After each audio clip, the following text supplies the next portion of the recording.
Angeles Lakers, the newly acquired Dennis Schroeder said he intends to start at point guard for the defending champs. The Lakers have not settled upon their starting lineup, sources told ESPN, though Schroeder would consider him starting at the point guard spot. He also could be asked to fill in off the bench. Sources have said that as well. Max, I'll start with you here. How much pressure is on the Lakers to repeat? I think there's more pressure on the Lakers this season. Yeah, I didn't hear either. I'm sorry. I'm assuming you said me, but I don't know. Max, Go ahead, Max. Go ahead, Max. Because Stephen A. didn't. Okay. All right. I think there's more pressure on the Lakers to start this season, to win this season, than there was last season. Like, do you remember before last season, that survey of GMs, right? I think it was right before the season started. It was late October or November. Who is most likely to win? GMs, right? So they survey 30 GMs, all the GMs in the league, and they ask who is most likely to win the championship. These people, their living is dependent on knowing this kind of stuff, of evaluating talent. Number one was the Clippers. Number two was the Bucks. Lakers finished a distant third. They turned out to be wrong. But the perception was going in, the Lakers may not win it this season. And why not? Like, this is the third time LeBron has formed a super team in a location. The first time is he went to Miami. Dwayne Wade and Chris Bosh. And then Miller and all these guys. Yeah, we want to play there too. They lost the championship year one. They got there, but they lost.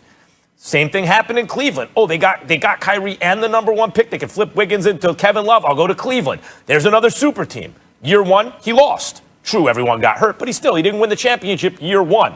LeBron usually figures that out year two because you got to get the details just right. It's hard just to throw guys together and have them win a championship. So I would say the expectation among most who knew was not that the Lakers would win, yet they did. But how about this season, guys? What's the expectation now? A lot of people would say the number one and number two players in the world are both on the Lakers. They just won the championship, and I think everyone agrees they improved at least on paper in the offseason. Montrezl Harrell and Schroeder and Marc Gasol.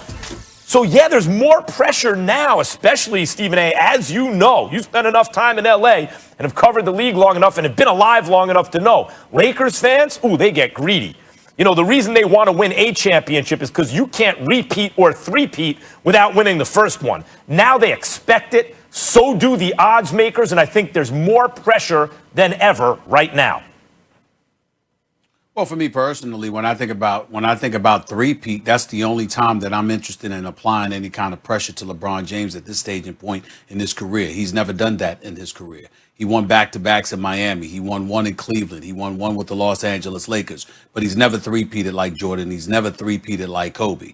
And so because of that, I would like to see that. I don't think that will happen. But then again, you never know with the arsenal that they've put forth. The bottom line is I don't think there's as much pressure on the Los Angeles Lakers to quote-unquote repeat outside of that. I think there's pressure on LeBron James to win another chip before he departs from L.A. since he'll have Anthony Davis. And by the way, speaking of Anthony Davis, congratulations to Clutch Sports and Anthony Davis. I don't know why the hell they're in the news for him not signing. It's a 2-year deal, it's a 3-year deal, or it's a 4-year deal. Either way you slice it, you're getting the max. What the hell is all the drama about? Sign the damn contract. Yeah, just tell them what you want. Are you really leaving Southern? Are you really leaving Southern California to go to the Windy City in Chicago or to the New York Knicks under Dolan, Max Kellerman? I mean, is there really some suspense as to where Anthony Davis is going to go? But they're in the news. I mean, so hey, more power to Rich Paul and Clutch Sports. Major props to them. He's been doing a good job. Here's the bottom line. At the end of the day, when you look at all the moves that the Lakers made, certainly they're the favorites, they're the prohibitive favorites. But Max, I was of the mindset, if you remember, I said the Lakers had to win last year. I'm not trying to say there's no pressure, because of course there's pressure. I'm saying there was more last year than now. The reason why is because I firmly believed if they had lost last year and somebody else, say the Clippers, had knocked them off, all right, or God forbid Denver, okay, then what would have happened was it would have been that much harder for them to ultimately overcome, get over the hump, because there would have been even more pressure to bear on LeBron and Anthony Davis. They would not have won together. Everybody would have been like, what's up? What you gonna do? Meanwhile, those other teams knew how to win. But the fact that that has not happened and the Lakers ended up handling their business in relatively dominant fashion, I might add, the bottom line is because they handled their business the way that they did and they won the chip and they already know how to win together and they've gotten that off. Now they could just go and play basketball, may the best team win. they should be it. Again, there's pressure because they're the prohibitive favorite, but it's nothing compared to what it was last year, because if they had not won last year, it would have been significantly more pressure this season and beyond. But the reason is, see, I think there's a problem with that kind of thought experiment. The reason that there's more pressure now is because they didn't lose to the Clippers. They never met the Clippers. They didn't lose to the Nuggets. They didn't lose to anyone. And Stephen A., the truth is, they never really came close, brother. They never really came close. That was kind of an easy championship win. Not that winning any championship is easy, but we've seen teams get to a nail-biter Game 7 along the way, right?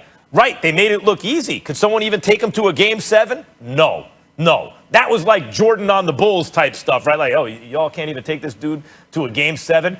Those might be the two best players in the world. So the fact that we now know that they were that much better than the rest of basketball last season, and we all believe they got better, but we don't look at any other team and say, see that team right there? That team was knocking on the door, and they just took a giant step forward. We don't think that about the Clippers. You may think they got marginally better or marginally worse. The Bucks got a little better, but they didn't even get out of the East. Did the Heat get better? Maybe if certain guys improve because they're getting a little older, but no one. We don't see anyone on the, it's not like the Nuggets acquired some major star or something like that. We're like, okay, now what are they going to do? So for that reason, there's more pressure now because we know what the Lakers are supposed to do. The expectations are higher.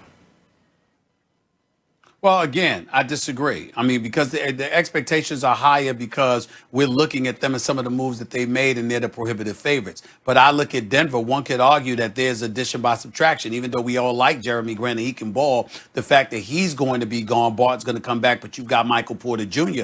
that's expected to ascend. Who knows how interesting that can be? We love Montrezl Harrell. We understand that he's an Energizer bunny, and aside from his poor performance in the playoffs, he had some things going on family-wise, not to mention the fact that he really didn't want to be in the bubble to begin with, and he wasn't getting along with Paul George. That's an element. But the Clippers have upgraded because Serge Ibaka is an upgrade from Harrell, a better rim protector and a better perimeter shooter. So we get that along with the motivational element of Paul George and Kawhi Leonard really needing to make amends for their poorest performance in Game 7. It could be very, very interesting. But in the end, the Lakers already won. They handled their business. They need to win another title again, sure. But this season, per se, even though they're the prohibitive favorite, if it doesn't happen, we'll get over it, and they'll come back the third season together.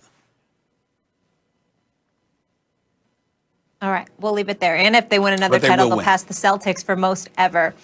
All right, when we come back here on First Take, finally, we need to discuss Carson Wentz with Dan Orlovsky. He continues to struggle.